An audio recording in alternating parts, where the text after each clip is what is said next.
Grief, we must understand, it is on many different levels.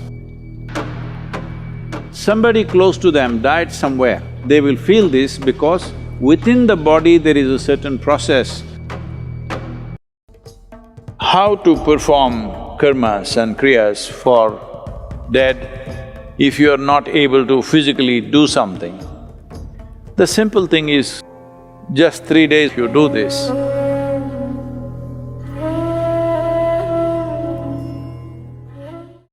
Death simply means somebody who was available to you is now absent, that's all. It is not because one life vanished, you're crying about it. It is just that somebody who was, filling a part of the collage for you is absent, so it leaves a hole in your life. Depending upon how close they were, accordingly it leaves that big a hole in your life. So, what you're battling with is not the death of a person, what you're battling with is the size of the hole they have left in your life.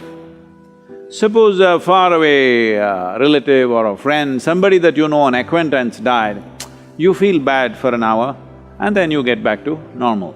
But somebody very close and dear to you passed away, now they've left a huge hole.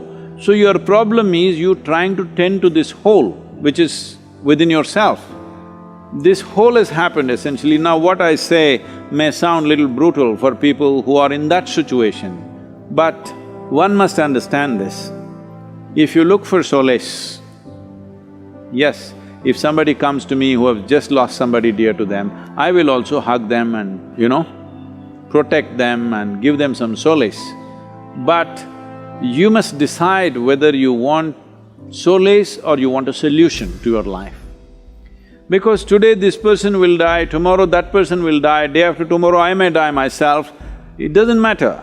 But people keep dying because we are dying kind of people. Let's understand this, all of us, we are dying kind of people. First thing that must be fixed in our mind, we are mortal by nature. So having said that, grief, we must understand, it is on many different levels.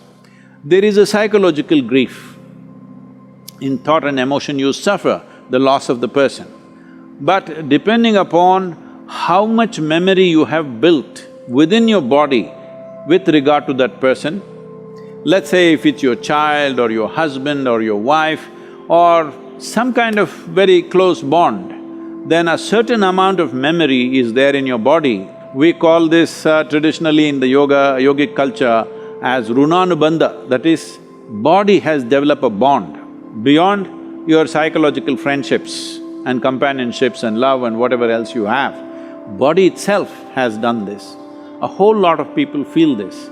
Somebody close to them died somewhere, they have not received any information.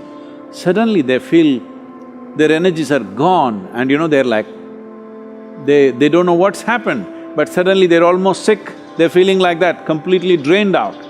Then after a few hours or few days, information comes that this person is dead. But well before the information came, they will feel this because within the body there is a certain process that the memory starts undoing itself and you feel like you're dumped.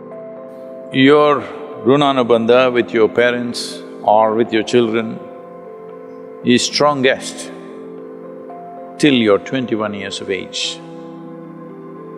Once you cross 21 years of age, it is called as the first quarter. In the yogic way of looking at it, 84 is the cycle of life. The first quarter is 21.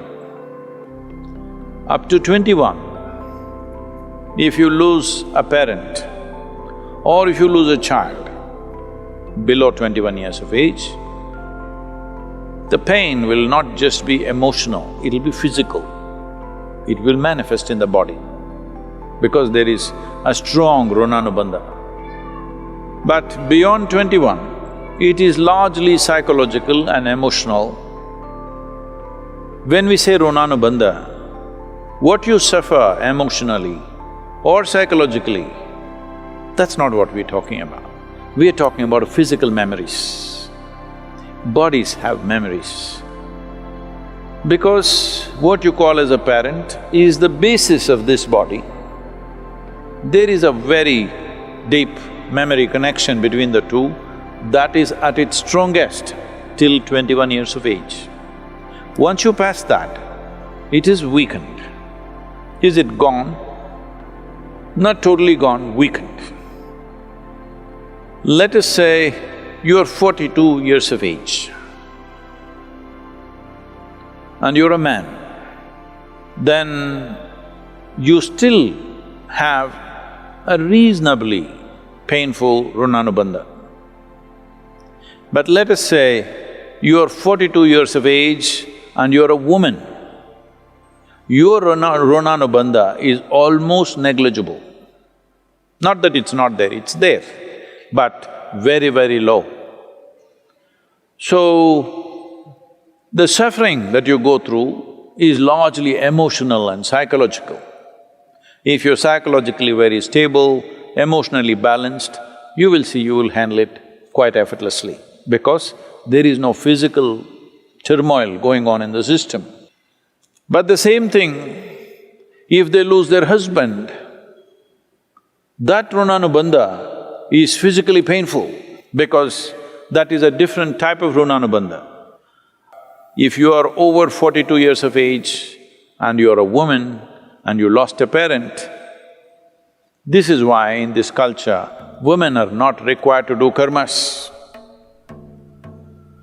Karma is done for the dead, not so much for you. But if you're below 21 years of age, it's very, very important you do it because it's both for the dead and for you. It's very important for you because the person who died, whatever happens, happens. But your life can be in a constant turmoil because there is a physical memory which torments you at a different level. Even if you're mentally stable, emotionally very balanced, still there is a certain torment going within you. For this, there are yogic processes with which you can rejuvenate the system. There's a whole system of things to do. Here at the yoga center, we've kept it very alive. For people who lose their loved ones, we do certain processes so that the physical memory is taken away. Once the physical memory is taken away, the psychological suffering can be dealt with by the individual person much more easily. How to perform karmas and kriyas for dead if you are not able to physically do something? The simple thing is to go into a 3-day period of sadhana. Just 3 days of withdrawal and a certain type of sadhana. If you don't know anything else, simply just do the Maha Mantra, Om Namah Shivaya intensely for 3 days as much as you can. A minimum of 4.5 hours a day if you do this, you don't have to really bother about that because it's also nice to withdraw, it's a sensitive time, but now deaths and funerals and what happens post-death is all become a social nonsense that you have to have people at home, you have to serve them drink, you have to serve them food. You know, this… in the Western countries it's become a big thing, even in India, certain kind of thing is building up. It's best that you just withdraw from society and nonsense and spend some private time. When somebody significant in your life passes away, it's important that you withdraw and do something with yourself rather than simply trying to run the social thing like a distraction.